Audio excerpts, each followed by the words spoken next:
Pour ne pas mourir de chaleur lors de la prochaine canicule, pourquoi ne pas installer la climatisation chez vous? Si l'installation d'un appareil dans une fenêtre n'est pas possible ou si vous ne disposez pas de conduit de ventilation pour un système central, la climatisation murale, souvent appelée bibloc, pourrait s'avérer la solution. Une unité de climatisation murale, c'est un appareil qui consiste à 2 unités. Une à l'intérieur, une à l'extérieur. À l'intérieur, c'est ce qu'on appelle un évaporateur. À l'extérieur, un condenseur. L'évaporateur s'installe en hauteur sur un mur intérieur, toujours le plus près possible du condenseur extérieur. Plus le mur extérieur est éloigné, plus l'installation sera longue et difficile. La complication, c'est simplement qu'il y a des fois, il faut passer les lignes de réfrigérant par les greniers. Il faut percer des trous dans certains murs que des fois, les gens sont obligés de faire certaines réparations. Cependant, l'installation est rarement impossible. Mais si vous avez de nombreuses divisions et peu d'air ouverte, vous devrez opter pour un appareil multizone, c'est-à-dire un condenseur extérieur et plusieurs unités murales à l'intérieur. Quelle que soit la configuration de votre résidence, une chose est sûre, vous aurez besoin de l'expertise d'entrepreneurs professionnels.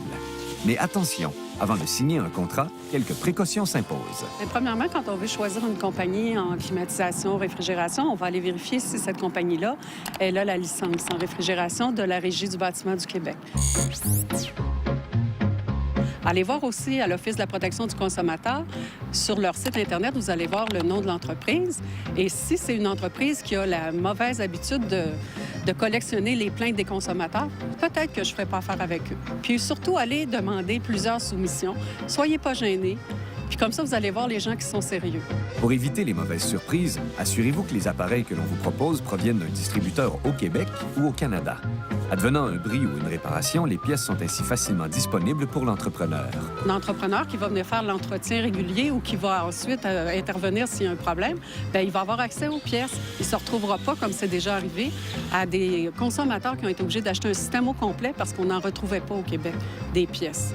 Lorsque la vente a eu lieu sous pression et que l'offre paraît trop belle pour être vraie, redoublez de prudence. Moi, je me poserais peut-être des questions comme consommateur.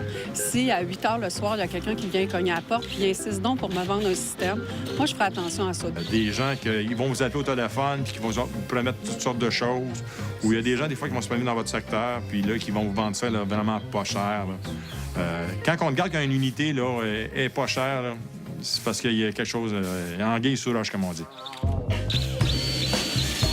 Au moment de la soumission, l'entrepreneur déterminera avec vous la superficie à climatiser, donc la puissance de l'appareil dont vous avez besoin. Cette puissance s'exprime en BTU. Pour bien climatiser une maison, il faut trouver le bon équilibre. Trop de puissance, c'est comme pas assez.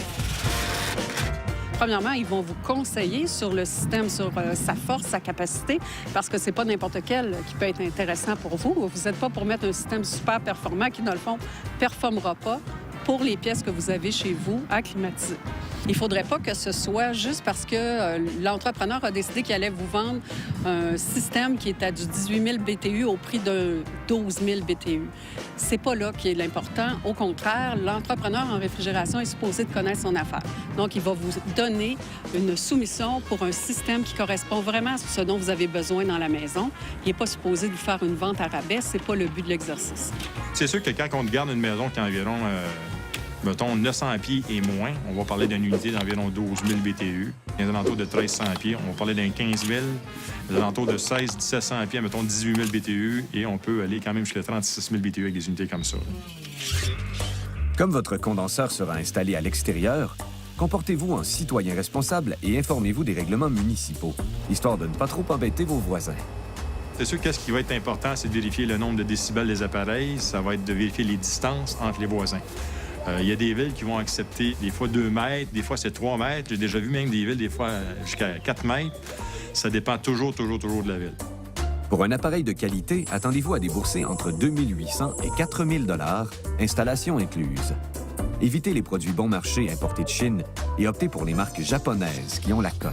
Les marques comme Mitsubishi, Fujitsu, les marques Daikin, c'est vraiment là, les marques, pour moi, là, qui techniciens de métier, les meilleures que sur le marché. Pour que votre appareil fonctionne bien et longtemps, une bonne installation est primordiale. Même si vous êtes très bricoleur, il n'est pas recommandé de l'effectuer vous-même. C'est une technologie qui n'est pas simple. Il faut que ça soit installé par des gens de métier, un frigoriste. Il faut que ça soit branché par un électricien. La personne qui voudrait l'installer lui-même, le danger de tout ça, c'est que, écoutez, il y a des réfrigérants que les gens peuvent se brûler. Branchement électrique, la même affaire. Il y a des normes à suivre dans les branchements électriques, la grosseur des fils, l'ampérage des disjoncteurs. C'est toutes des normes qu'il faut suivre. Alors, les gens, l'installer eux-mêmes, c'est pas suggéré, comme on dit. Informez-vous des garanties parce que d'une marque à l'autre, il existe de grandes différences. Dans les bonnes marques, tu vas avoir des bonnes garanties en réalité qui sont 10 ans compresseur, 10 ans pièces, 10 ans main-d'œuvre. Tu as d'autres distributeurs qui ça va être 10 ans compresseur, 6 ans pièces, 6 ans main-d'œuvre. Une marque de moins bon produit, comme on dit, tu vas avoir des garanties 5 ans, compresseur, 1 an pièce, 1 an main-d'œuvre. Il faut être vigilant aussi parce que même si on a une super garantie, si dans un an, l'entrepreneur n'a plus sa place d'affaires, il n'existe plus comme par hasard, il est disparu dans la nature, on n'est pas tellement d'avance. En terminant, n'attendez pas la canicule pour acheter votre appareil, car c'est la saison forte de l'industrie. L'automne et les mois d'avril et mai constituent les 2 meilleures périodes pour faire de bons achats et obtenir le meilleur service.